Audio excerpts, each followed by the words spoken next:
ትግራይ ስልጤ እያልን ማውራት የለብንም። ማውራት ካለብን ፖለቲካ የሚባለው ሶስት ፓርቲ ቢኖረን አንደኛው የኢኮኖሚ ፖሊሲው ሚክስድ ኢኮኖሚ ቢሆን የቅይጥ ኢኮኖሚ፣ አንደኛው ኮማንድ ኢኮኖሚ ቢሆን፣ አንደኛው ፍሪ ማርኬት ኢኮኖሚ ቢሆን፣ ፍሪ ማርኬት ኢኮኖሚ የአዳም ስሚዝ ቲዮሪ ነው። ኮማንድ ኢኮኖሚ የካርል ማርክስ ቲዮሪ ነው። የሚክስድ ኢኮኖሚ የጆን ሜሪከነስ ቲዮሪ ነው። ተከፋፈላለ። ኦኬ፣ የትኛውን ኢንስቶል እናርግ?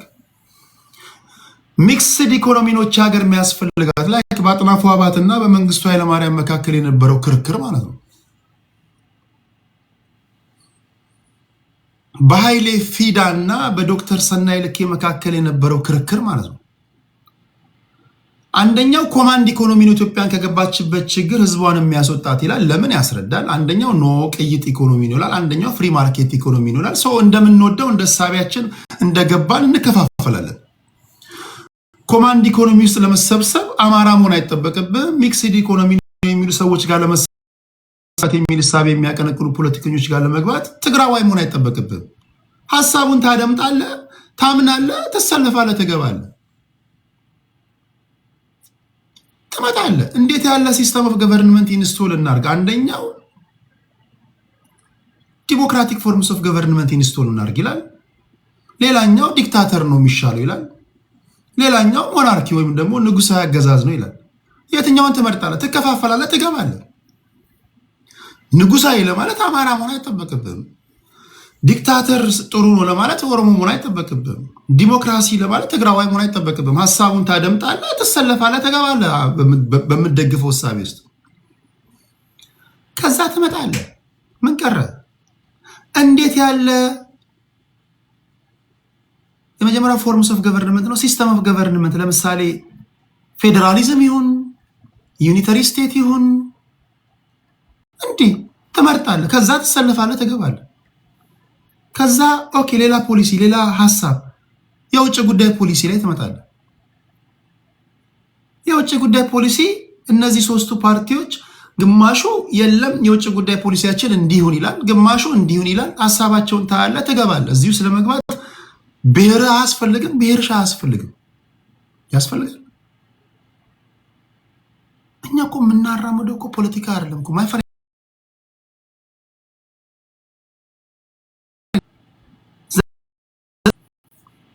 የመጨረሻ ኋላ ቀር ነን እኮ የመጨረሻ የድንጋይ ዘመን ሰዎች ነን። ግን እኔና አንተ ወደ ሀሳብ ፖለቲካ ህዝባችንን ሲስተሙን የመለወጥ አቅም አለን። ቢያንስ ከመሞታችን በፊት እችን ምድር በሞት ከመሰናበታችን በፊት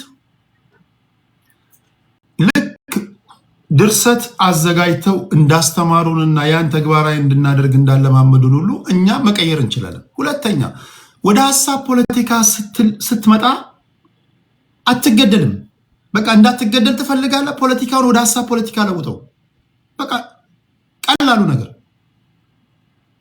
ምንም ያገዳድልህ ነገር የለም። ምን እንደ አማራ አትገደልም፣ እንደ ኦሮሞ ተገደልኩ አትልም፣ እንደ ስልጤ ተገደልኩ አትልም። በቃ በሀሳብ ነው። ህፃናቶችም፣ ተማሪዎችም፣ ኤክስፐርቶችም፣ ፕሮፌሽናሎችም በሀሳብ ተከፋፍለን እንትን እንላለን። ሀሳብ ፐርሲዌድ እናደርጋለን፣ ደጋፊ እናበዛለን። 50+1 ድምፅ ካገኘን መንግስት መሰረታለህ። ከዛ በሚቀጥለው ትወርዳለህ። አትገደልም። ብትገደልም ደስ በሚል አገዳደል ነው የምትገደሉ። ለምሳሌ በሀሳብ ምናምን ከስንት አንድ ከሆነ ማለት ለዛ ደግሞ እንዳትገደል ደግሞ የንግግር ነፃነት እንዲኖር ተቋማቶችን ትገነባለህ። ምንድነው ይሄ የመጣብን ነገር? አማራ፣ ኦሮሞ፣ ስልጤ፣ ጉራጌ እያልክ የምታወራው ይሄ ፖለቲካ አይደለም ማይ ፍሬንድ። በተለይ በእኔ ዕድሜ ያላችሁ ወጣቶች የብሔር ፖለቲካ ውስጥ የገባችሁ እግዚአብሔር ምስክሬ ነው፣ ማፈር አለባችሁ። አይ ነው ሲስተሙ የብሔር ፖለቲካ ነው፣ ግን መለወጥ አለብን። በተለይ ደግሞ ፊደል የቆጠራችሁ ትንሽ ፊደል የቆጠራችሁ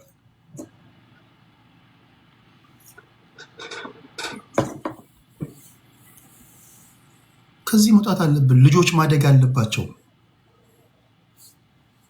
ትውልድ ማደግ አለበት። ከዚህ አደንቁር ፖለቲካ መውጣት አለብን። ወላጆች ልጆች ወልደው ማሳደግ አለባቸው። ወገኖቻችን መኖር አለባቸው፣ መገደል የለባቸው። እድሜ ልካችንን እኛና እነሱ የተባባልን የምንገደለው መገዳደል ያሳፍራል። ከዚህ ለመውጣት ቅድም ከነገርኳችሁ ሳቤ ለመውጣት ቅድም ያልኳችሁን ተግባራዊ ማድረግ ነው። ክብራትና ክብራን ይሄ ነው።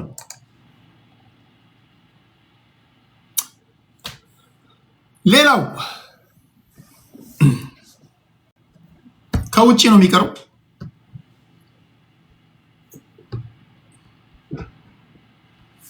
አሁን እኔ እንትና ምናምን አትበለኝ። አሁን ቀይር ነው ያልኩ። በቃ ከእናታችን ማፀን ስንወጣ እኮ ተምረነው አይደለም፣ እነሱ ቀርጸው አስተምረው ነው አይደል? ያስተማሩንን ነገር በጆሮአችን ያስገቡትን እኛም ማስተማርና ከዚህ ሳቤ እንዲወጡ በማድረግ ግን እንውጣ ሲባል ግን በመሳደብ አይደለም። አሁን አንዳንዶቻችሁ እኔ ማራምደውን እኔ የምናገረውን ሐሳቡን ትገዙታላችሁ። ነገር ግን ሌሎች ጋር ትሄዱና ይህንን ነገር ተግባራዊ እንዲያደርጉ የማጥላላት ነገር፣ የመሳደብ ብሔሮችን ስለሰደብካቸው የብሔር ፖለቲካ አቆሙልህ። ኢንፋክት የምታራምደው ፖለቲካ ለነሱ ምቹ ኢንቫይሮንመንት እንዲፈጥር ማስተማመኛ ይፈልጋሉ። አንድ ማወቅ ያለባችሁ ነገር የኦሮሞን አክቲቪስት በኦሮሞነቱ ስለሰደብከው፣ የአማራን አክቲቪስት በአማራነቱ ስለሰደብከው፣ የትግራይን አክቲቪስት በትግራዋይነቱ ስለሰደብከው ብሔርተኝነቱን ይተውልሃል ማለት አይደለም። እንደውም ይብስበታል። አንዳንዶቻችሁ ይሄን እሳቤ ለማስተው የምትጠቀሙት መንገድ በመሳደብ ነው። ስትሰድበው የሰው ልጅ ይብስበታል። ቀስ እያልክ እያስተማርክ እያከበርከው ሲናገር ሀገር ፖለቲከኞች ወይም ደግሞ የዜጋ ፖለቲካ አቀንቃኝነን የምትሉ ሰዎች አንድም የብሔር ፖለቲካ ሀሳቤ ቶሎ መፍትሄ እንዳያገኝ እንቅፋት የሆናችሁት የዜጋ ፖለቲካ አቀንቃኞች የምትከተሉት መንገድ ከፍቅር ከሚያቀራረብ ይልቅ የሚሳደብ ነው። አትሳደቡ። አንዳንዶቻችሁ በጣም ህዝብን እንደ ስትሳደቡ ይብስባችኋል፣ ብሔርተኞች ይብስባችኋል። ያን ባለማድረግ ነው። እሺ ሌላው ከኢራቅ ሶሻል ሚዲያ ላይ እጅግ ያዝናናኝ የአይዲኤፍ ወታደር የሚከተለው ነው። አማርኛ ይናገራል። እየሆነ ካለው ኢራናውያን ከተኮሱት ሚሳኤል ጋር ተያይዞ የሚናገረውን ስሙ። የኛው ነው፣ ዘመዳችን ነው። ኢራናውያን ወደ እስራኤል የተኮሱትን ሚሳኤል አስመልክቶ ተፈጥሮ ራሱ ከእስራኤል ጋር መሆኗን ለማሳወቅ ነው መሰለኝ እሱ የፈለገው። እንዴት እግዚአብሔር ንፋስን አዞ የተተኮሰውን ሚሳኤል ምን እንዳደረገ ንፋሱ ራሱ ከእስራኤል ወገን እንደሆነ ለማሳወቅ ነው የሚተነትነውና ስሙት። አይሳታም አሁን የተፈጠረውን ነገር ያውላችሁ ሌሊት ነው ፓትሮል እያደረኩኝ ነበር እዚህ ጋር። ከዛ በኋላ ያው እንደምታዩት ንፋስ አለ በጣም። ከዛ እዚህ ጋር አሁን የማሳያችሁ ቦታ ላይ እዚህ ጋር ያው እዚህ ጋር ሮኬት ተተኮሰ ከኢራን ማለት ነው። ከዛ በኋላ እኔም መጠለያ አልገባም ብዬ ከዛ በኋላ ከባድ አውሎ ንፋስ መጣ እዚህ ጋር ሚሳኤሉ ሲተኮስ ከኢራን ከባድ አውሎ ንፋስ መጣ። ልክ ሚሳኤሉ ሲተኮስ ያው የምታዩት ጋር እዚህ ጋር አውሎ ንፋስ መጣ፣ በጣም ከባድ አውሎ ንፋስ። ከዛ በኋላ ሚሳኤሉ ቀጥታ አውሎ ንፋሱ ላይ ነው ያረፈው ማለት ነው። የጠበቁት ምንድነው ይጋያል ብዬ ነበር የጠበቁት። ቀጥታ እዚህ ጋር እንትን ተኛው በጭንቅላቴ። ምንድነው የተፈጠረው መሰላችሁ? እኔ አለ መቁረጼ ቆጨኝ በጣም። አውሎ ንፋሱ ሚሳኤሉን ይዞት እንደዚህ አሽከርክሮ እንደዚህ እየተሽከረከረ ይዞት ከዚህ ሀገር ወጥቶ ወደ እንትን ላይ ጥሎታል። ወደ ጋዛ መስመር መሰለኝ ወደዛ እንደወደቀ ነው የተዘገበው። ብቻ በጣም አስገራሚ ነገር ተፈጥሯል። ያው እንግዲህ ይሄ ጦርነት ብዙ የሚያስገርሙ ነገሮች እያሳየን ይገኛል። አዳዲስ ነገሮች ሲኖሩ ስለዚህ አውሎ ንፋስና ስለዚህ ሚሳኤል አሳውቃችኋለሁ። ይሄ አውሎ ንፋስ እንዴት ሊመጣ ቻለ፣ ማን ሊልከው ቻለ አውሎ ንፋሱ የሚለውን በቀጣይ አሳያችኋለሁ። መልካም ጊዜ ይሁንላችሁ። ይሄኛው ነው። አረ መቀደድ፣ አረ መቀደድ፣ አረ የባለፈው መላጣ ሰውዬ በስንት ጣሙ እንዲህ ይቻላል እንዴ? ቆይ እና ያ ሁሉ ታዲያ ቴልአቪቭ ላይ ያረፈው ሚሳኤልሳ ነፋሱ የት ነበር? እና አውሎ ነፋሱን ማልኮት ነው አላለም? አውሎ ነፋሱን ማልኮት እንደሆነ ይጣራል። የተተኮሰው ሚሳኤል ወዲያ አውሎ ነፋስ መጣ፣ መለሰ ወደዛ። ተመልሶ እኮ አይደለም ሚሳኤሉ ተመልሶ ሳይሆን ሚሳኤሉ ሲተኮስ ድንብርብር ሲወጣ የት ልደበቅ ምናምን ስትል ከሚሳኤሉ ጀርባ ሮጠ ሄደ ነው፣ ወይም ከሚሳኤሉ ቀድመ ሄደ ነው። የሆነ ቦታ ውስጥ ገብተ እዛ ጋር ሲፈነዳ አይተም ከዚህ የተነሳ ሰውዬ እንጂ ሚሳኤሉማ አቅጣጫውን አልሰጠም። ወይም የሆነ ነገር ውስጥ ገብተ ውስጥ ለውስጥ ታናል ውስጥ ምናምን ሄደ ስትወጣ ነው ከኋላ ወደ ኋላ የተመለሰ መስሎት ነው። ታውቃለህ? ልክ ሚሳኤሉ ሲተኮስ እንዲህ አየኸው፣ ታናል ውስጥ ገባ፣ ሮጥ ሄድክ ውስጥ ለውስጥ ስትወጣ ሚሳኤሉ አንተ ያረፍክበት ነው የወደቀው። እዛ ማዶ የወደቀ መስሏል። አንዴ ትዝ ይለኛል የሆኑ ሁለት ጅሎች እያወሩ ተራራ እየገፉ ይህን ተራራ እኔ መግፋት እችላለሁ ይላል፣ እኔም መግፋት እችላለሁ ይላል። ተራራውን ይገፋሉ ይገፋሉ ይገፋሉ ይገፋሉ። ከዛ ሞቃቸው፣ ከዛ ቲሸርታቸውን ጃኬታቸውን አወለቁ፣ ጀርባቸውን ሰጥተው ተራራው መግፋት ጀምሮ እነሱ ተራራው እየሄደ ነው የመሰላቸው። ሌባው ጅል መሆናቸውን አየና ጃኬታቸውን ይዞ ሄደ። ዞር ሲሉ ጃኬታቸው የለም። እንዴ ጃኬታችንስ ምናምን ሲሉ ያማል እንዴ ሩቅ እኮ ጥለነው መተናል ይላል። አንድ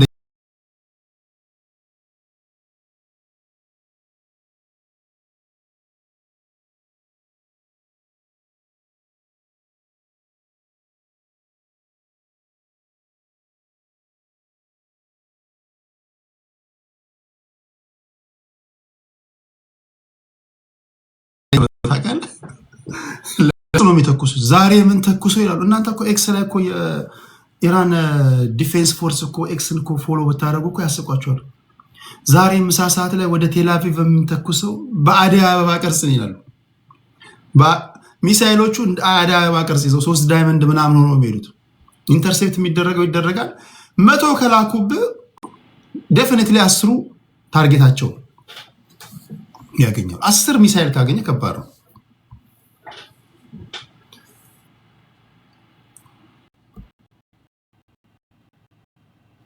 የተተኮሰው ሚሳኤል አውሎ ንፋስ ተነስቶ ወደ ኋላ መለሰው አለ።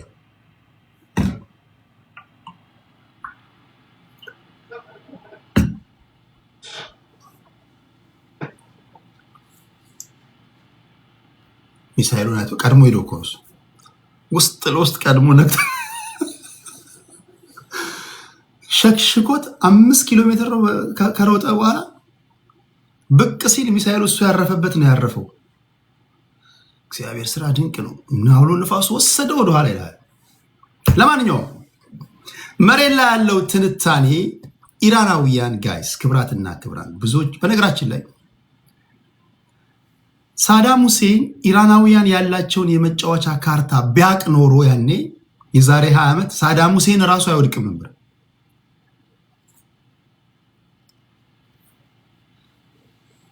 ኢራን ከአሜሪካና ከእስራኤል ጋር የምታደርገው ጦርነት በሚሊተሪ ቋንቋ ዋር ኦፍ ሲሜትሪ ይባላል። ዋር ኦፍ ሲሜትሪ ማለት እኔ ከእናንተ ጋር ለመደባደብ ወይም ከኔ ጋር ልትደባደቡ መንገድ ላይ ቡጢ ብትጨብጡ አውቶማቲካሊ እናንተን ነው ስካን ማድረጋችሁ። ረጅም ነህ ወይ፣ አጭር ነህ ወይ፣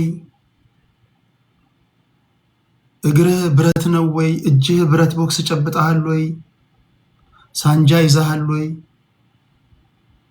ሽጉጥ ይዛሃል ወይ፣ በአንዴ በቻልኩት መጠን ስካን አድርግህና ድብድቡ ሜዳ ነው ማመጣ ለኔ በሚመቸኝ። ለምሳሌ ካንተ ጋር ስታገል ትግል ጎበዝ ከሆንክ አጭር ከሆንክ ብዙ ጊዜ አጭር ሰዎች ከታች ገብተው ወደ ላይ አንስተው ያፈርጠዋል።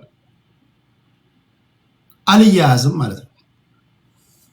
እየራኩኝ አንድ አፍንጫህን፣ ጉንጭህን፣ አይንህን ጠጋ እያልኩኝ በታምር እየተሸለኮለክ እንድትይዘኝ አላደርግም።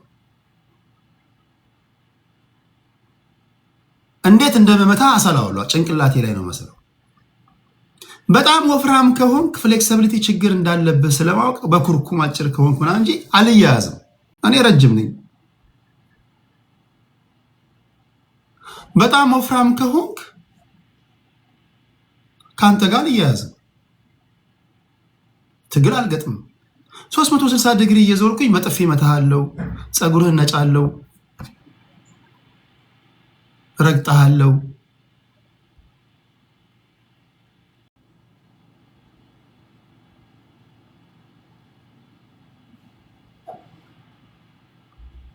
ከወደ ትግራ አካባቢ ወርቄ ህዝቢ ትግራዋይ፣ ከዛ ከትግራዋይ አካባቢ ደግሞ የመጣ ሰው ከሆንክና በሆነው ባልሆነው ቴስታይ መሰንዘር አመል እንዳለብህ ካወቅኩኝ አልጠጋም፣ ወይም ቀድመህ እንድትመታኝ አላደርግም። ምክንያቱም ወርቄ ህዝቢ ትግራዋይ የሚወጡ ሰዎች ጎበዝ ናቸው። በጭንቅላት በቴስታ ሪሴት ያደርጋል ቀድሞ ከመታ። ፖይንቱ ምንድነው ለመናገር የፈለኩት? በግል እንኳን ልትጣሉ ስትፈልጉ መጀመሪያ ተደባዳቢያችሁን ታያላችሁ። ኢራናውያን ላለፉት 40 ዓመት ሲዘጋጁ ነው የኖሩት። ሲዘጋጁ የኖሩት ደግሞ እንዲህ ያለ ጦርነት እንደሚመጣባቸው ያውቃሉ። ራሳቸውን ሲያዘጋጁ የኖሩት ከአሜሪካ ጋር ጦርነት ውስጥ ቢገጥሙ እንዴት ያለ ጦርነት ማድረግ እንዳለባቸው ሲዘጋጁ ነው የኖሩት። ዋር ኦፍ ሲሜትሪ ምን ማለት ነው? አሜሪካ ዓለም ላይ በቴክኖሎጂ በወታደሩ ወይም ደግሞ በሚሊተሪው ረገድ አድቫንስድ ናት። ሰማይና ምድር ቢያልፉ አሜሪካን በሚሊተሪው በታጠቁት ኢኩፕመንት ባላቸው መሳሪያ አትቻቻልም። ሚሊተሪ በጀታቸው ብቻ $900 ቢሊዮን ነው። ወራስ የኢራን $20 ቢሊዮን ነው። 20-30 ቢሊዮን አዶ ነው። ቼክ አድርጉት። ምንድነው ማድረግ ያለባቸው? ቅድም አንድ የነገርኳችሁ ነገር ነበር። ከአንድ ፕሮፌሽናል ቦክሰኛ ጋር ለመደባደብ እናንተ ፕሮፌሽናል ቦክሰኛ ሳትሆኑ ሰውየው ፕሮፌሽናል ቦክሰኛ ሆኖ ሪንግ ውስጥ ገብታችሁ ዳኛ ባለበት፣ ህግ ባለበት፣ ደጋፊ ባለበት ፕሮፌሽናል ህጎችን በጠበቀ መንገድ ልትቧቀሱ ጓንት አጥልቀውላችሁ ብትገቡ ትሸነፋላችሁ? አትሸነፉም። ከፕሮፌሽናል ቦክሰኛ ጋር ለመጋጠም ሪንግ ውስጥ ብትገቡ እናንተ ቦክሰኛ አይደላችሁም። ጫማ ሰፊ ነው ወይ ደላላ ነው፣ ምንም የምታውቀው ነገር የለም። ሰፈር ውስጥ ከሚነሳ ጸብ ውጭ ተሳትፈ ማታቅ ሰውዬ ነህ። በሶ ከመጨበጥ ውጭ ጨብጠ የምታውቀው ነገር የለም። ከዚህ እንደዚህ ሆንክ ሰውዬ ከፕሮፌሽናል ቦክሰኛ ጋር ለመቧቀስ ሪንግ ውስጥ ቢያስገቡ ትሸነፋለህ? አትሸነፍም። ዳኛው ቦክስ ሳይን ነው ነጭ ፎጣ ማሳየት ያለብህ። በቃ ትሸነፋለህ። ኦኬ። ይሄንኑ ቦክሰኛ ይሄንኑ ፕሮፌሽናል ቦክሰኛ ሰፈር ውስጥ አስገባው። ሻግ ምናምን ያለበት ምናምን ኩርባ ምናምን ድንጋይቱ ጋር እንዳለ ዱላይቱ ጋር እንዳለ መሽሎኪያ ምናምን ያለበት አስገባውና ድብድቡን በመሯሯጥ አድርገው ሰፈር ውስጥ በምታውቀው ሰፈር ውስጥ ማን ያሸንፋል? አንተን ተከትሎ አንተ የገባበት ሰፈር ውስጥ ቢገባ ይሄ ፕሮፌሽናል ቦክሰኛው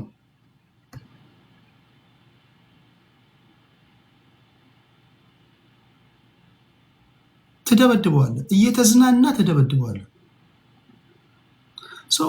ይሄ በሚሊተሪ ቋንቋ ዋት ኮሌት ዋር ኦፍ ሲሜትሪ ይባላል። ዋር ኦፍ ሲሜትሪ አንተ ባለህ አቅም እንዴት ነው የምትዋጋው? ኢራናውያን ይህን ጦርነት ለመዋጋት ሲነሱ ያውቁታል። ከአሜሪካ ጋር መሳሪያ ለመሳሪያ እንደማይለካኩ ያውቃሉ። ኢራናውያን ሻድ የሚባል ድሮን ያላቸው ለመስራት ይህን ድሮን $20,000 ወይም $15,000 ነው የሚወጣው። በቀን 500 ነው 800 ያመርታሉ። ይህን ሻድ ድሮን ኢንተርሴፕት ለማድረግ አሜሪካውያን የሚሰሩት ሚሳይል በ3 ወር አንዴ አይሰሩም። አንዱን ሚሳይል የአሜሪካ መሳሪያዎች በጣም አድቫንስድ ናቸው። ጀስት ጡንቻ ለማሳየት ፍሌክስ ለማድረግ ምናምን ለማሳየት ይሄ በተለይ ከሁለተኛው ዓለም ጦርነት በኋላ ከነራሽያ ጋር እኛ ያለን ምናምን ለማለት ነው እንጂ እንዲህ ላለ ጦርነት ከገባ አይሆንም። ለምን አንዱን ሻድ ድሮን ለማውደም 3-4 ሚሳኤል ተተኩሳለህ። ቢኮዝ ከአንዳንድ ላትመታው ትችላለህ። መታው እንኳን ቢባል የአንዱ የሚሳኤል ዋጋ $5 ሚሊዮን ነው። ሻድ $20,000 ነው። ሶ $20,000 ድሮን ለመምታት 1 ወይ $4 ሚሊዮን የምትተኩስ ከሆነ ስሩ ታይም በፋይናንሱ ረገድ ወገብ ይሰበራል። 3-4 ደግሞ የምትተኩስ ከሆነ የሚተኩሱ ደግሞ 3-4 ነው። እስካሁን እየገባችሁ ኢራናውያን ከአሜሪካ ጋር የተያያዙት ቁልፉ ጉዳይ ፔትሮ ዶላር ነው። ፔትሮ ዶላር ገልፍ ካንትሪዎች እንደምታውቁት ነዳጆቻቸውን ኤክስፖርት ያደርጋሉ። ነዳጆቻቸውን ኤክስፖርት ሲያደርጉ የሚሸጡት በዶላር ነው። ይህን ዶላር ካገኙ በኋላ አሜሪካ ማርኬት ውስጥ ስቶክ ውስጥ ነው የሚያስገቡት። አሜሪካ ውስጥ ኢንቨስት ያደርጋሉ። ይህን ኢራናውያን ያውቃሉ። ስለዚህ ጦርነቱ አሜሪካንን በፋይናንስ ወገቧን መስበር ነው ማለት ነው። ይሄን አላሰላም ዶናልድ ትራምፕ። እንዳልኳቸው ይሄ ጦርነት የአሜሪካ ጦርነት አይደለም። ይሄ ጦርነት የእስራኤል ጦርነት ነው። ይሄ የቤንጃሚን ኔታንያሁ ጦርነት ነው። አሜሪካኖች በማያውቁት ነገር ነው የገቡት። ምንም አያውቁልህ። ጠላት ሆኖ አያውቁም። ወይም ደግሞ ጠላትን ኢቨን የሚሰራቸው ሚሳይሎቹ እንኳን ከቴሄራን ተተኩሰው አሜሪካ እንዳይደርሱ ተስማምተዋል። እነሱ ጉዳያቸው ከእስራኤል ጋር ነው። ይሄ ጦርነት የእስራኤል ጦርነት ነው። ተጎትተው ነው የገቡት። ለምን ተጎተቱ? የአሜሪካ ፖለቲካ አውትሶርስ የተደረገ ነው። ኢንተረስት ግሩፖች የሚዘውሩት ነው። ፈረጥክም፣ ተነሳህም፣ ወደድክም፣ ጠላህም፣ ዲሞክራት መጣ፣ ሪፐብሊካን ምንም የሚቀይርልህ ነገር የለም። እንደው ዝም ብለው ዲሞክራቶች ሪፐብሊካኖችን አሁን ይተቻሉ እንጂ እነሱን ብተካ የእስራኤል ሎቢስቶች መጫወቻ ናቸው።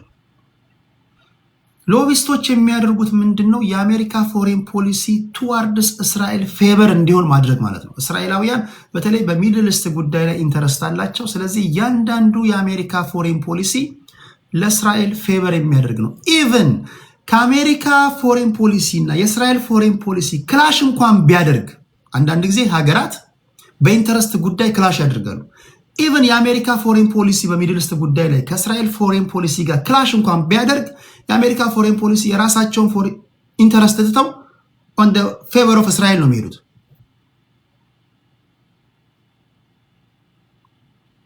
ለምንድነው እዚህ ጦርነት ውስጥ የገቡት? ቢኮዝ ፖለቲካቸው አውትሶርስ ተደርጓል። ኢንተረስት ግሩፖች ናቸው የሚዘውሯቸው። ብላክ ሜል ተደርገዋል ፖለቲከኞቻቸው። አማራጭ የላቸውም። ትራምፕ ና ሲባል ከመምጣት፣ ሂድ ሲባል ከመሄድ፣ ተኩስ ሲባል ከመተኮስ፣ እግረኛ አምጣ ሲባል ከማምጣት ውጭ አማራጭ የለውም። ቢኮዝ አንደኛ ዙሪያውን የከበቡት ሰዎች ፕሮ እስራኤሎች ናቸው። ማርኮ ሩቢዮን ማንሳት ትችላለህ፣ ፒት ኤግዚትን ማንሳት ትችላለህ፣ ስቲቭ ውድኮፍን ማንሳት ትችላለህ፣ ጄዲ ቫንስን ማንሳት ትችላለህ። የመካከለኛ ምስራቅ መልእክተኛ ኩሽነር የዶናልድ ትራምፕ ልጅ ባለቤት ነው። ሁሉ ኮንግረስማን ሊንዚ ግራምን ማንሳት ትችላለህ። ሁሉም የተከበበ ሰው ነው። እንኳን ሲያስብ ሲናገር አይደለም ሲያቅድ፣ ገና ሲተነፍስ እንኳን ምን እንደሆነ ምን እንዳሰበ በዙሪያ ያሉ ሰዎች ያውቃሉ። እነዚህ የምታያቸው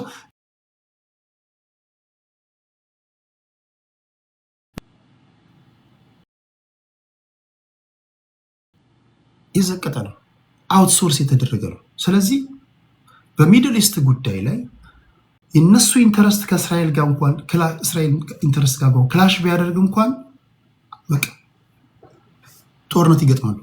ይገባሉ። ሲገቡ ኖረዋል። በኢራቅ ላይ ገብተዋል፣ በአፍጋኒስታን ላይ ገብተዋል፣ በየመን ላይ ገብተዋል፣ ሊቢያ ላይ ሄደዋል። አሁን ኢራን ላይ እየሄዱ ነው። እነዚህን ሁሉ ስጠይቋቸው አንዳቸውም የአሜሪካ ኢንተረስት አሉ። እነዚህ ሁሉ የእስራኤል ፕሮጀክቶች ናቸው። እሺ አሁን ጦርነቱ የመጨረሻው የሚድል ኢስት ጉዳይ የተፋጠጡት ከኢራን ጋር ነው። ኢራን ኢራቅ አይደለችም፣ አፍጋኒስታን አይደለችም፣ የመን አይደለችም፣ ሶሪያ አይደለችም፣ ሊቢያ አይደለችም። ኢራናውያን ዚያር ቬሪ ቬሪ ስማርቶች ናቸው። የአሜሪካ የጀርባ አጥንቷ ምን እንደሆነ ያውቃሉ። አሁን ሀርጌ የሚባል ደሴታቸው ላይ ወታደራዊ ካምፖቻቸውን መጥተዋል። የነዳጅ ዴፖቻቸውን የኢራን የጀርባ አጥንት ነዳጅ ነው ያ ያለው እዛ ሀርጌ የሚባል ደሴት ላይ ነው። ያን ዛሬ ትናንትና መተው ቢሆን ኖሮ ዓለማችን ያበቃላት ነበር። ቢኮዝ ኢራናውያን እዛ ቦታ ላይ እጅግ አስደንጋጭ የሆነ የመጫወቻ ካርድ አላት። ቢኮዝ እነዚህ የገልፍ ካንትሪዎች ጂሲሲ የሚባሉ ካንትሪዎች ኦማን፣ ዩናይትድ አረብ ኤምሬትስ፣ ሳውዲ አረቢያ፣ ባህሬን፣ ኩዌት ከቴሄራን ቴላቪቭ የሚተኩሱት ሚሳኤል በ11 ሰከንድ እና በ10 ሰከንድ የሚደርስ ከሆነ አፍንጫቸው ስር ያሉ እነዚህ ገልፍ ካንትሪዎች ጋር እነዚህን ተኩሶ ለመምታት እነዚህን የጀርባ አጥንታቸውን ለመምታት ፍራክሽን ኦፍ ሰከንድስ አሜሪካ ዘው ብላ ዛሬ ወታደራዊ ቤዟን መታች እዛ ሀርጌ የሚባል ደሴት ላይ ማለት ነው። ነገ ከነገ ወዲያ ዴፊኒትሊ ቢኮዝ በቤንጃሚን ኔታንያሁ ወይም በእስራኤል ግፊት የኢራን ሜን ሶርስ ኦፍ ኢንከም የሆነውን ነዳጅ እሱን መቱ ማለት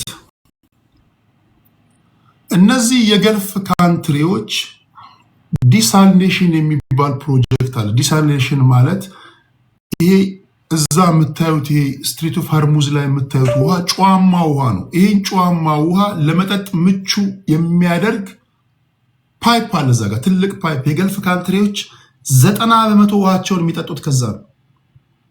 ይሄ የገልፍ ውሃ ጨዋማ ነው። ሳውዲ፣ ዩናይትድ አረብ ኤምሬትስ፣ ባህሬን፣ ኩዌት ኢራን ይሄን መታችባቸው ማለት በትንሹ ለአንድና ለሁለት ወር ፊክስ እስኪደረግ 2 እና 3 ወር ይፈጃል። ውሃ አልባ ነው የሚሆኑት። ውሃ አጡ ማለት የሰው ልጅ ያለ ውሃ ስንት ዓመት ሊኖር ይችላል? አሜሪካ ፔትሮ ዶላር ወይም ደግሞ እነዚህ ሀገራት ኤክስፖርት የሚያደርጉት ማዲያ ወይም ደግሞ ነዳጆቻቸው ዋነኛው ጣቢያ እዛ ኢራን አፍንጫ ስር ነው ያለው። ይሄን አወደመችባቸው ማለት እነዚህ ሀገራት ነዳጅ ኤክስፖርት አያደርጉም። ነዳጅ ኤክስፖርት አላደረጉም ማለት ዶላር አያገኙም። ዶላር አላገኙም ማለት ደግሞ አሜሪካ ስቶክ ማርኬት ውስጥ ወይም ፋይናንስ ውስጥ ዶላራቸው ማስገባት አይችሉም ማለት ነው። ማስገባት አልቻሉም ማለት ደግሞ ትላልቅ ካምፓኒዎች ወገባቸው ይሰበራል። ወገባቸው ተሰበረ ማለት የአሜሪካ ኢኮኖሚ ዝቅጠት ውስጥ ይገባል። ዝቅጠት ውስጥ ገባ ማለት ደግሞ ቼክ ቱ ቼክ የሚኖረው ማህበረሰብ እያንዳንዱ ህዝብ ሆ ብሎ ይነሳል። እስካሁን ከኔ ጋር ናችሁ። ከዚህ ውጪ እኔ እንግዲህ የእናንተ ትንታኔ ምን እንደሆነ አላውቅም። ሰው ኢራናውያን ትልቅ የመጫወቻ ካርታ አላቸው። ይሄ ቢሆን እስራኤላውያን do you think they care? They don't care. They don't care. እስራኤል ትልቁ ፕሮጀክቷ የገልፍ ካንትሪዎች እነዚህ ቅድም ያልኳችሁ አፍጋኒስታን ወድማለች፣ ሳውዲ የመን ወድማለች፣ ኢራቅ ተዳክማለች፣ ሊቢያ እንደምታዩት ናት። ኦልሬዲ ወደ ፍርስራሽነት ተለውጧል። አሁን የቀረችው ኢራን ናት። ኢራን የመጨረሻዋ አልሞት ባይ ተጋዳ ሀገር ናት። በተረፈ እነዚህ ገልፍ ካንትሪዎች የታላቁ እስራኤል ፕሮጀክት አካል ስለሆኑ እርስ በርሳቸው እንዲጠፋፉ ቢቻል እንዲዳከሙ ነው የምታደርገው። በቅርቡ የምታያቸው ኢንፍራስትራክቸሮች ሲወድሙ፣ ሰዎች ሲገደሉ ታላቸው። ሳውዲ አረቢያ፣ ዩናይትድ አረብ ኤምሬትስ ኤርፖርታቸው ይወድማል። እነ ኳታር በቃ እነዚህ አሜሪካ ዋነኛ የገቢ ምንጯን ዋነኛ ዶላርን ዶላር አድርጎ ያስቀጠለውን ቁልፉን ሚስጥራዊ ቦታዋን እጇን በእጇ ቆረጠች። የራሷን ኢንተረስት በሚጋጭ መንገድ በሚጋጭ ጦርነት ላይ ተሳተፈች ማለት ነው። ይሄን ያደረገቻት ማለት ማናት? ከዚህ ቀደም ከዚህ 2 ወር በፊትም ከ1 ወር በፊትም ከሳምንት በፊትም ጠይቄያችሁ ነበር። who do you think the greatest enemy of USA ብያችሁ ነበር። የአሜሪካ ትልቋ ጠላቷ ብዙዎቹ ማያውቁት እስራኤል ናት። ስፒሪት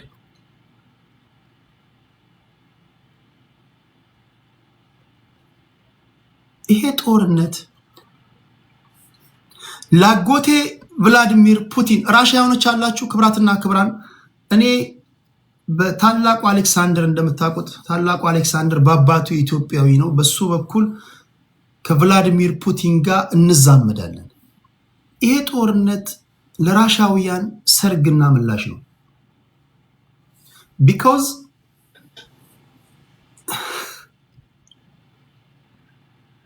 ስትሪት ኦፍ ሆርሙዝ ተዘግቷል። በቀጣይ የገልፍ ሀገራት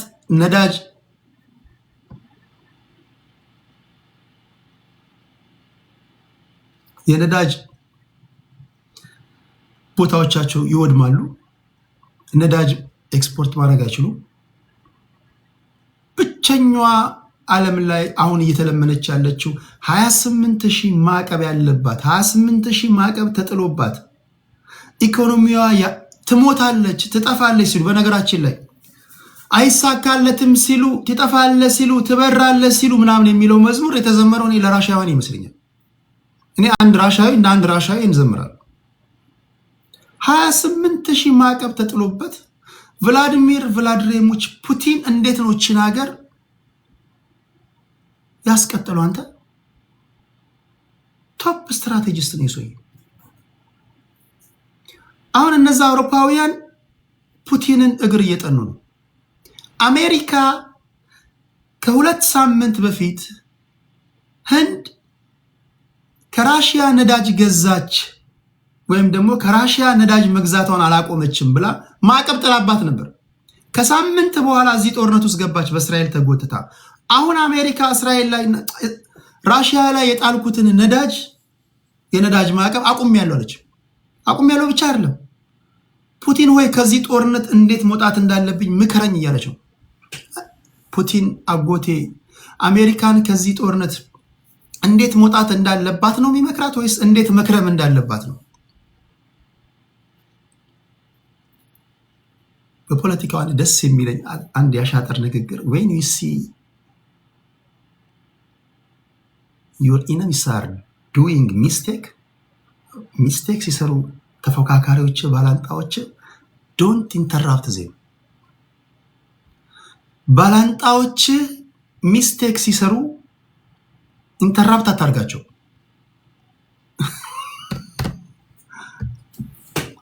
እና ቭላዲሚር ፑቲን ወይም ራሽያ አሜሪካኖች ከገቡበት አዘቅት ያወጣቸዋል ወይስ እንዴት እንደሚከርሙ ነው የሚቀምርላቸው? ራሽያ በደረሰባት ማዕቀብ ነዳጇን አንድ በርሜል ነዳጅ ዋጋ በ30 እና በ40 $ትሸጥ ነበር። ዛሬ ራሽያ እነዚህ ማዕቀብ ለጣሉባት ሀገራት ነዳጆቼን እሱንም በተርምስ ኤንድ ኮንዲሽን $100 እና $120 ትገዛላችሁ እያለች እየተለመነች ነው። እሱንም ገና አይቼ እያለች ነው። እሱ ብቻ አይደለም። ኦኬ እንዴት እንዲከርሙ ሊያደርግ ይችላል? ጥሩ ጥያቄ ነው። ቢኮዝ የሳተላይት መረጃ ይሰጣቸዋል ለኢራናውያን። የአሜሪካን ወታደራዊ ካምፕ የቱ ጋር ነው ያለው? የአሜሪካን መርከብ የቱ ጋር ነው ያለው? ወታደሮቹ የቱ ጋር ነው ያሉት? እስራኤል ወታደሮች የቱ ጋር ነው ያሉት? እዚህ አካባቢ ጋር ብትተኩሱ እያለ መረጃ ይሰጣቸዋል አጎቴ ፑቲን ለኢራኖች። ኢራኖች ይተኩሳሉ፣ እነዛ ሲመቱ ይበስባቸዋል። ከረሙ አልከረሙም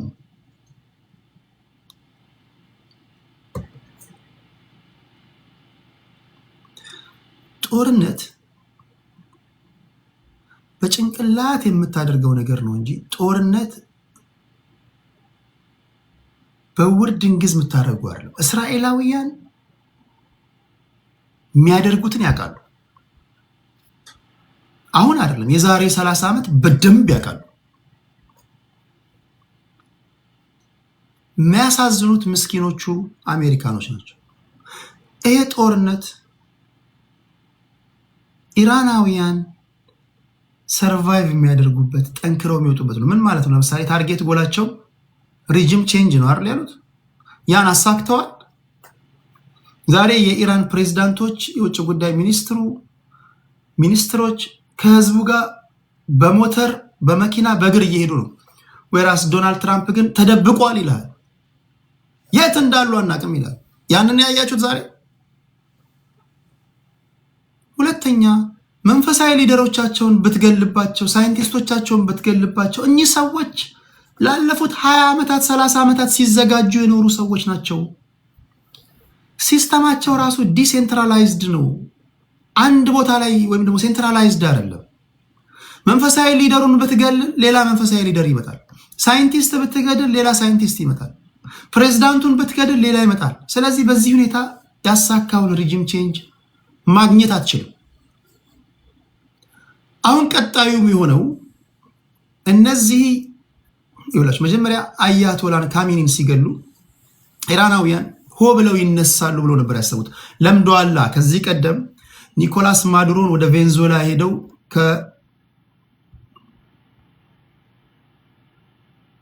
ከቤተ መንግስቱ ወስደውታል። ሳዳም ሁሴንን ሄደው ይዘውታል። በአየር ድብደባ ብቻ ከዚህ ቀደም ብዙ ጊዜ ነግሬያቸዋለሁ። ሰማይና ምድር ያልፋሉ እንጂ በአየር ድብደባ ብቻ መንግስት መቀየር አትችልም። በአየር ድብደባ ብቻ መንግስት ማትቀይር ከሆነ ዋናው ዓላማ ኢንድ ሪዘልቱ በነገራችን ላይ ሪጂም ቼንጅ ሲባል አንተ በከፈትክለት ቶን ወይም አንተ በከፈትክለት ሙዚቃ የሚደንስ አመራር ኢንስቶል ማድረግ ማለት ነው። ፓፔት የሆነ ማለት ነው። something is controlled by someone just ለምሳሌ አሜሪካውያንና እስራኤላውያን ተቀመጥ ሲሉት የሚቀመጥ፣ ተነሳ ሲሉት የሚነሳ፣ ሲልኩት ወዴት ምናምን የማይል አሽከር ሰው ሉዓላዊነትን አሳልፈ መስጠት ማለት ነው። ኦኬ በአየር ድብደባ የፈለግከውን ማሳካት ካልቻልክ ኔክስት ግዴታ ምን ማድረግ አለብህ ማለት ነው? እግረኛ ወታደር መላክ አለብህ ማለት ነው። እግረኛ ወታደር መግባቱ አይቀርም። መንፈሳዊ ሊደራቸው የተገደለባቸው ኢራናውያን ምንድን ነው እያሉ ያሉት?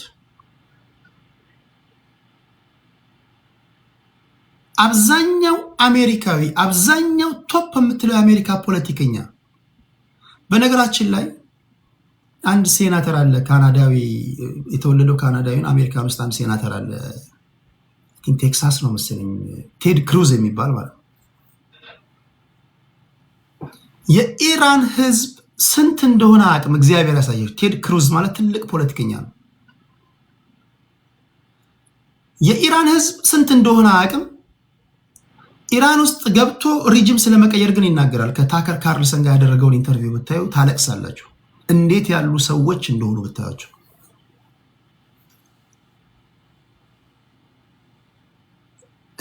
ከ90 ሚሊዮን በላይ ናቸው እኚህ ሰዎች። መንፈሳዊ ሊደሮቻቸውን ገላል። የነሱ ካልኩሌሽን ዲካፒቴት ሲያደርጉ ሊደሮቻቸውን ሲገሉ ህዝቡ እንደውም በማግስቱ ዶናልድ ትራምፕ ወጡና አሁን ሁሉን ነገር ጨርሰንልሃል የኢራን ህዝብ ወይ ተነሳሉ። የኢራን ህዝብ በደስታ ቴንኪው አሜሪካ ብሎ ቴህራን አደባባይን አጥለቀለቀ። አያቶላን ገደላችሁ ብሎ አያቶላን ሐውልቱን አፈራረሰ፣ ፎቶውን ዘቀዘቀ። ምንድነው ያያችሁት? ወዲያው የኢራን ፖለቲከኞች መጡና እያለቀሱ ጋዜጠኞች ካሜኒ ከመሞታቸው በፊት ቢሮአቸው ውስጥ ነው የተገደሉት። ይሄ እንደሚመጣ እናውቃለን። ስለምናውቅ እንዲሸሸጉ ወይም ወደ ራሽያ እንዲሄዱ ስንነግራቸው 86 ዓመቴ ነው፣ እኔ ታማሚ ነኝ፣ ከዚህ በኋላ ወዴት ብሄድስ ህዝቤን ይዤ መሄድ እችላለሁ? እኔስ መደበቅ እችላለሁ? ህዝቤስ ከኔ ጋር አብሮ ሊደበቅ ይችላል? ህዝቤን ወዴት ጥዬ እሄዳለሁ አሉ። ይሄ ንግግር መንፈሳዊ አባታቸው የተገደለባቸው ሰዎች በዛ ላይ ይሄን ንግግር ሲሰሙ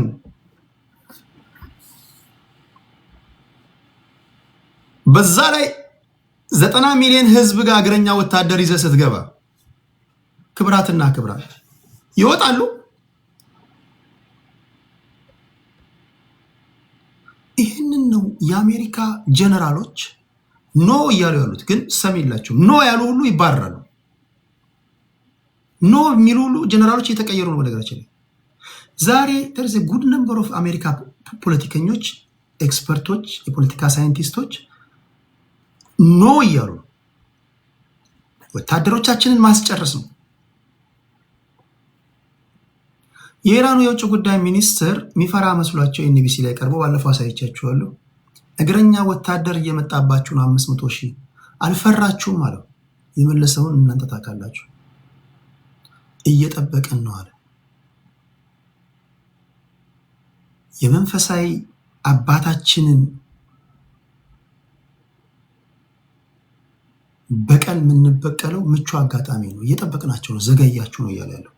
ይሄን ሰምተ ኔታንያሁ ወታደር ይዘግባ ስላለ ወይም እስራኤል ወታደር እግረኛ ወታደር ያስፈልገናል ስላለ የአሜሪካን ወታደር እየመራ ቴሄራን ገባለው ሪጅም ቀይራለሁ ብሎ ካሰበ እንደማይሆን ያውቁታል። እምቢ ማለት አይችሉም።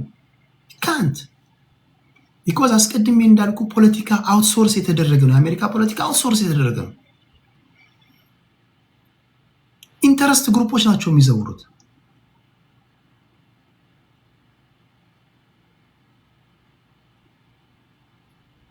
እግረኛ አስገባ ስትባል ከማስገባት ውጪ፣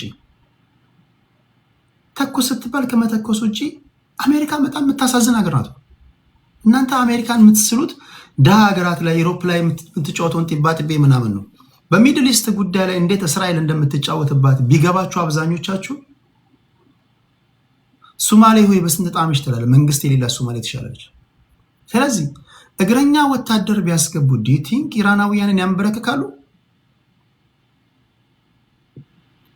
ያንበረክካሉ? ጎበዝ እንደው እናንተ እንኳን የሚያንበረክኩ ይመስላችኋል?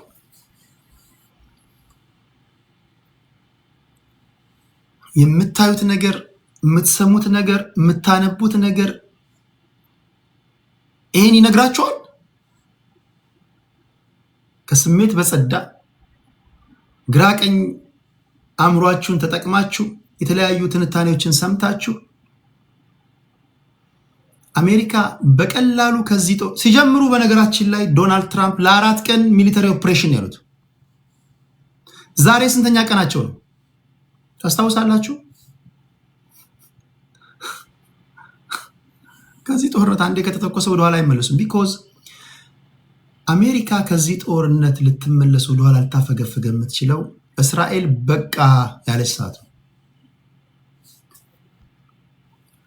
ኔታንያሁ በቃ አሁን በቃ ያለ ሰዓት ብቻ ነው የሚበቃው። ከዛ ውጪ በሚያሳዝን ሁኔታ መብት የለ ሚራክል ካልተፈጠረ በስተቀር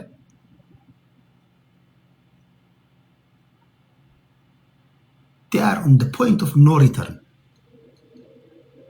አሁን 16ኛ ቀናቸው ነው። ኔታንያሁ ነገ ሃርጌ አይላንድ ላይ ያለውን የኢራን ሜን ሶርስ ኦፍ ነዳጃቸው ይመታ ይላል። ዴፊኒትሊ ያስመቱታል። ሲመታባቸው ኢራናውያን የሚያደርጉትን ታያላችሁ። በእጃቸው ያለው ካርድ እንዴት እንደሚጠቀሙ ታያላችሁ።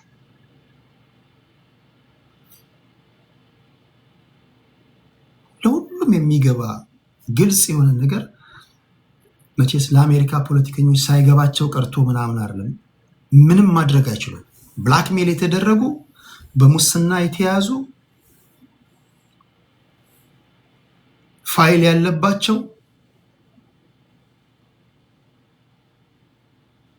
ትራምፕ 2 ምርጫ ነበረው እዚህ ጦርነቱ ስላለ መግባት። እምቢ ቢል አልገባም ቢል እድሜ ልኩን እስር ቤት ይበሰብሳል። እሱ ብቻ አይደለም፣ ዘር ማንዘሮቹ እነ ኢቫንካ ትራምፕ ልጆቹ ሁሉ ፋይል ተይዞባቸዋል። የዛሬ 15 ዓመት 10 ዓመት ነው አስቀድመን ማኑ ያስነካ ነው ክብራትና ክብራ ኤፕስቲን የሚባል ሰውዬ አይላንድ ፈጥረንለት ሀብታም አድርገነው ከሁሉም ሰው ጋር አስተዋውቀነው ባለሀብቶች ታዋቂ ሰዎችን አይላንዱ ላይ እየወሰደ እንዲያዝናና ከህፃናቶች ጋር ሁሉንም ቀምረን አስቀምጠናል። እንደ እስራኤላዊ ስንሆን ማለት ነው። ቢኮዝ እንደ አንድ እስራኤላዊ እናንተ የዕለት ዕለቱን ነው የምታስቡት፣ እኛ የዛሬ 20 ዓመት ነው አሻግረን የምናስበው። አሁን ደግሞ እስራኤላዊ ሆኜ ሳስብ ማለት ነው መቀመር የምንጀምረው የዛሬ 20 ዓመት በፊት ነው። ማኖ የምናስነካው ማኖ እናስነካለን፣ ምን ይዘውን እንይዛለን። አሁን እስራኤላውያን የሚያስቡት እኛ ከ20 ዓመት በኋላ ምናልባት ብናስበው ሊሆን ይችላል። ወይም ደግሞ እንደ አንድ እስራኤላዊ እኔ ማስበውን እናንተ የምታስቡት ከ20 ዓመት በኋላ። ይሄ ፕላን የረጅም ጊዜ ፕላን ነው። ድሮ እኛ ባልገባን ህፃን በነበረን ሰዓት ዜናም ሲዘግብልን ምናምን ሳዳም ሁሴን ሲደበደብ ኢራቅ ሲደበደብ ለምን እንደሆነ አልገባንም። እኛ አናውቅም። ምንም የምናውቀው ነገር የለም። አፍጋኒስታን ሲደበደብ በነገራችን ላይ ኮንስፓይረሲ ከሆነ አይ ዶንት ቲንክ ሄዝቦላህና ሐማስ እኔ ዝም ብዬ ነጥቦችን ሳገጣጥም እኔ ሞሳድ የፈጠራቸው ነው ይመስለኝ። ቢኮዝ ኦፍ እነሱ ሊባኖስን፣ የመንን፣ ሶሪያን ምን የሚያወድሙት የሆነ ነገር መፍጠር አለበት። እንደውም አንድ የሆነ የሰማሁት ፕሮግራም ላይ በድብቅ ይገናኛሉ ሂዝቦላ ምናምን በእስራኤል በዛ ድብደባ ሂዝቦላ ሳይጠፋ ቀርቶ ነው። አረ ሐማስ አስቸጋሪ ሆኖ ነው የሚያስወነጭፈው።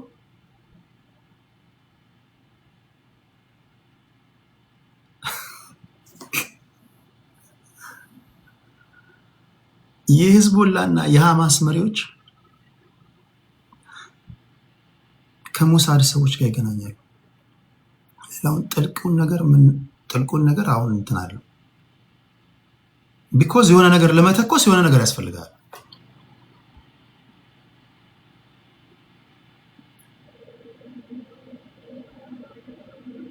ናይጄሪያ ቦኮ ሐራም ሲባል ቦኮ ሐራም አረ ምናልባት ከቬንዙዌላ ቀጥሎ የናይጄሪያ ነዳጅ ለመውሰድ ናይጄሪያ ጋር ቦኮ ሐራም ሁሉ ተብሎ ተፈጥሯል። ነዳጃቸውን ለመውሰድ ነው። ተኩሷል። ትራምፕ ሁሉ ተኩሷል። ለምንድን ነው የተኮስከው ሲባል ክርስቲያኖች እየተጨቆኑ ነው። አረ ለክርስቲያኖች አዝኖ ይሄን አድርግ ትዘጋጃለህ። ሶ የነዳጅ እጥረት እንዳይመጣ ነዳጅ ያለባቸውን አካባቢዎች ቢያንስ ለመደጎም እንዲመች ቢያንስ ሰርቫይቭ ማድረግ ከቻሉ ያው ቬንዙዌላ ነው ረዲቁት የሆነው ነው። ከዚህ ጦርነት በኋላ አም ሶሪ እንግዲህ እኔ የገልፍ ካንትሪዎች ኦልሬዲ አልቋል። ዘርደን ኢንክሉዲንግ ኦማን። አሜሪካ ወገቧ ይሰበራል። አሜሪካ ከዚህ በኋላ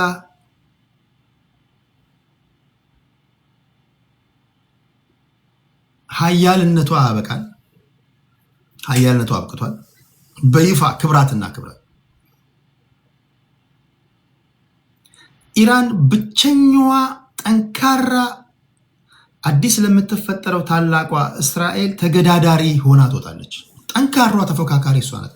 ኢራናውያን ሰርቫይቭ ያደርጋሉ። በነገራችን ላይ ከዚህ ጦርነት ለኢራን ማሸነፍ ማለት ሰርቫይቭ ማድረግ ነው። ለኢራን ማሸነፍ ማለት ሰርቫይቭ ማድረግ ነው። ዋር ኦፍ ሰርቫይቫል ለነሱ።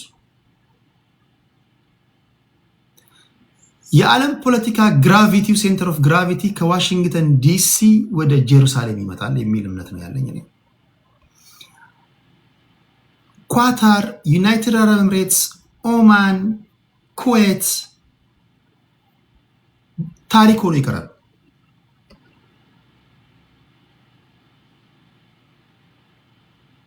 እግዚአብሔር ያሳያቸው። እድሜያቸውን በሙሉ አሜሪካ ተጠብቀናለች ብለው ወታደራዊ ቤዝ ሰጥተው ቢሊየንስ ኦፍ ዶላር እየከፈሉ ባለፈው የሳውዲው ንጉስ ሄዶ የ1 ትሪሊየን የንግድ ስምምነት ነው የተፈራረመው። ይሄ ጦርነት ሲነሳ ያ የምታዩት አስፈሪ የነበረው የሚመስለው የአሜሪካ ወታደራዊ ቤዝ ኳታርንም ዩናይትድ አረብ ኤምሬትስንም ኢራቅንም ኦማንንም ኩዌትንም ሊጠብቅ አልቻለም። ኢቭን ራዳሮች ሁሉ ተነቅለው ወደ እስራኤል ነው የሄዱት። ጉድ ነው ያደርጓቸው።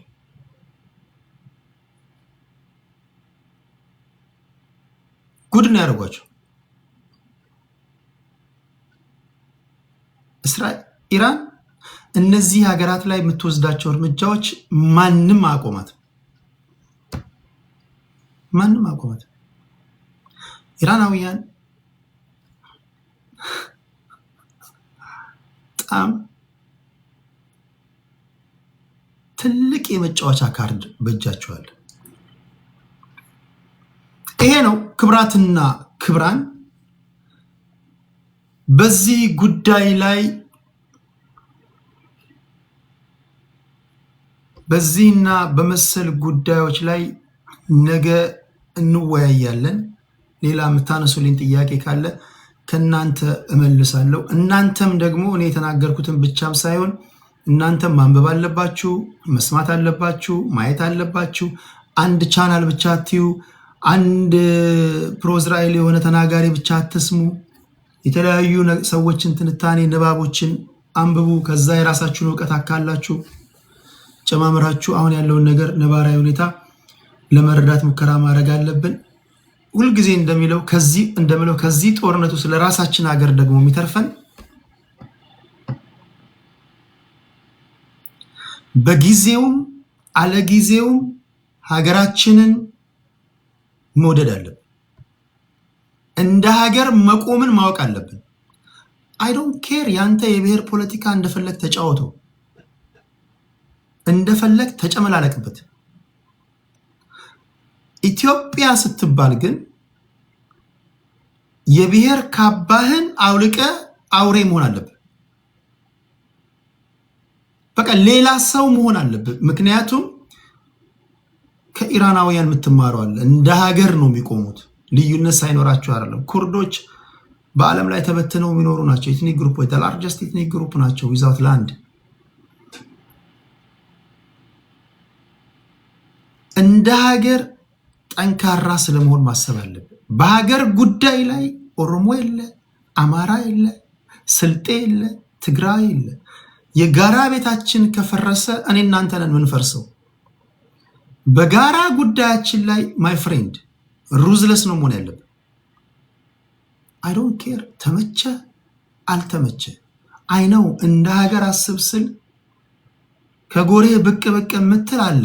ኢትዮጵያውያን እንደ ሀገር እንዳያስቡ እንቅፋት የምትሆን አንዳንድ ለስልታዊ እንትን የገባህ ነኛ መሃል፣ አንዳንድህ ደግሞ እነዚህ በገቡ ስልታዊ ደጋፊዎች ተቃዋሚዎች የተደፈክነ።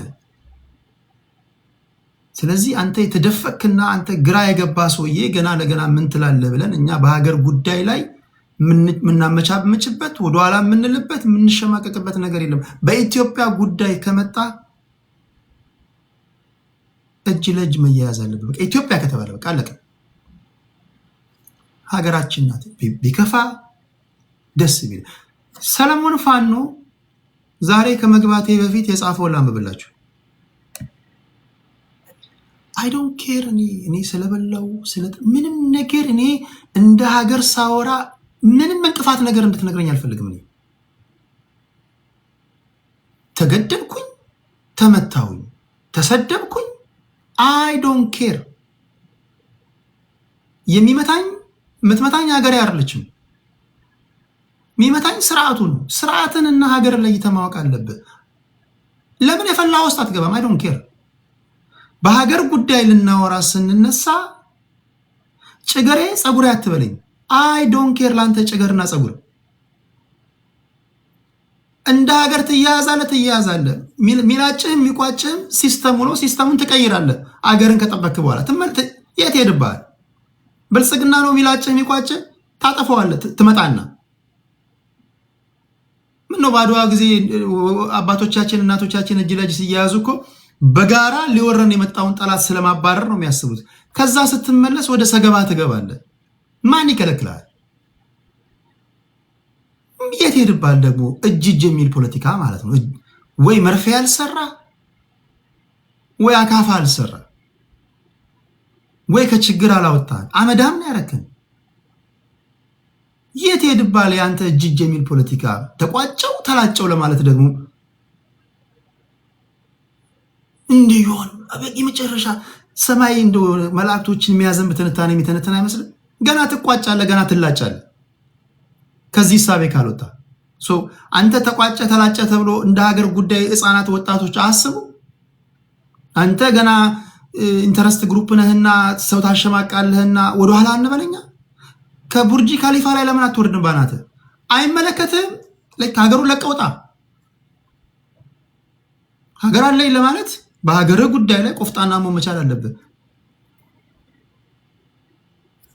በሀገር ጉዳይ ላይ እጅ ለእጅ መያያዝ አለብን። ከዛ በመለስ ወደ የጎሬ ተገባና ደግሞ ያን ከጨረስክ በኋላ ደግሞ እሺ ችግርህ ምንድነው? ትወያያለህ፣ ትቀመጣለህ፣ መደብ ትይዛለህ፣ አፍ እስኪግል ድረስ ታወራለህ።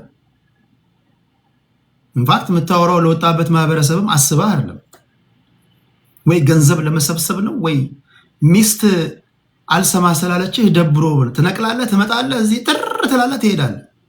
አጠገብህ ያለውን ሳትወደው መሬት ላይ ያለውን ወደህ ምናምን አይደለም። ያለን ኔጌቲቭ የሆነ እንትን ያለውን ሰውዬ ታጠፈዋለህ።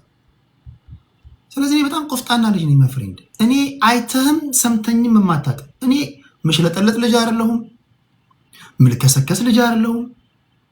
ኮፍያ ስለሰጠኝ የሀገሬን ጉዳይ እንትና ጊፍተሬ ነው ምን ይሰማዋል አልን።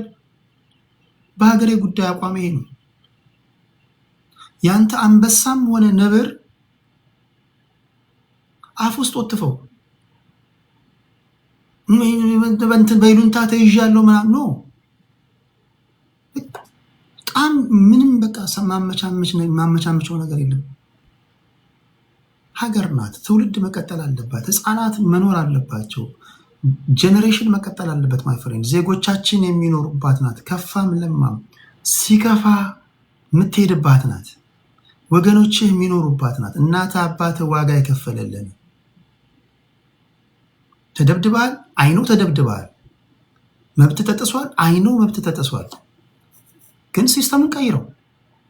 የመታ የደበደበ ሲስተሙ ነው። ሲስተሙን ለመቀየር ነው የምትታገለው። በተረፈ በሀገር ጉዳይ ላይ በተደጋጋሚ እንደነገርኩ ኦሮሞ የለ፣ አማራ የለ፣ ትግራይ የለ። ያን አውልቀን ነው አንድ ላይ መሆን ያለብን። ቢኮዝ የዓለም አሰላለፍ እየተቀየረ ነው። አሁን የምናየው አሰላለፍ ይቀየራል። ይሄ አይሆንም። የካናዳ ጠቅላይ ሚኒስትር ማርክ ካርኔ ከቻይናው ዢ ጂንፒንግ ጋር በነበራቸው ቆይታ ተናግረዋል። እሳቸው እንኳን የካናዳ ጠቅላይ ሚኒስትር እንኳን